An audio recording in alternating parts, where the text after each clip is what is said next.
Now, a story that seems just right for the season actually began 70 years ago, but every few years a new chapter is written.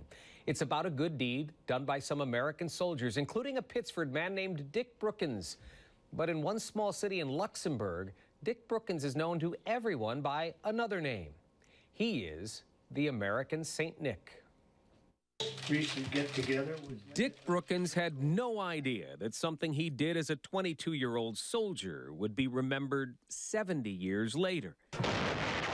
The people of Wiltz, Luxembourg had just endured 4 years of brutal Nazi occupation.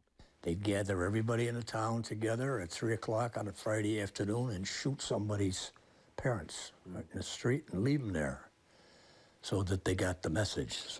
When the Germans left, Brookins was among the American soldiers sent to Wiltz for what would be a short respite between battles. While there, the men learned that the children of the city had not had their traditional St. Nicholas Day since the war began. So the Americans gathered their candy, sent from home. Local nuns made cookies, and Dick Brookins was chosen to play St. Nick. I'm the only dummy that didn't know what I was supposed to do. And then pretty soon, I guess I felt this ain't too bad, you know?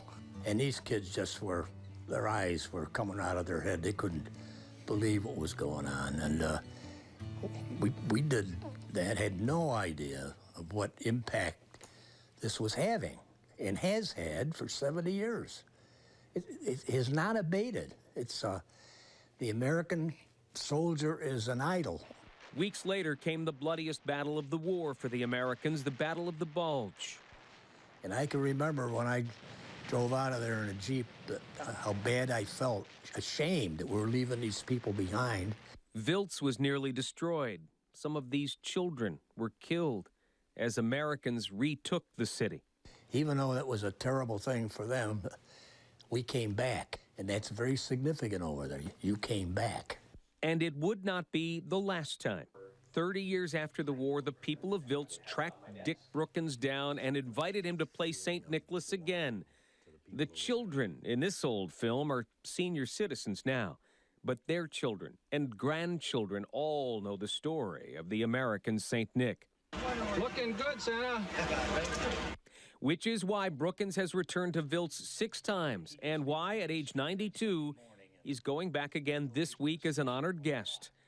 And there to greet Dick Brookins on this visit will be a new wooden statue of the American St. Nick. People 2 doors from me don't even know who the hell I am.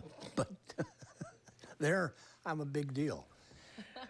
Once upon a time, some soldiers brought joy to a place that needed it, and the people never forgot. Dick Brookins leaves tomorrow with some family members and a filmmaker who plans to produce a documentary about him. And it's worth noting that of all the soldiers who you saw in that film who were there for that St. Nicholas celebration 70 years ago, Dick Brookins, as far as he's been able to tell, is the sole survivor. And he's remarkable in his memory of the event. Yeah, he really, and he is energized by this. It truly, I think, gives him something to live for. And I said, well, this could be your last trip. You're 92. He says, I hope not. There you go. So he'll go back. Let's hope so. All right.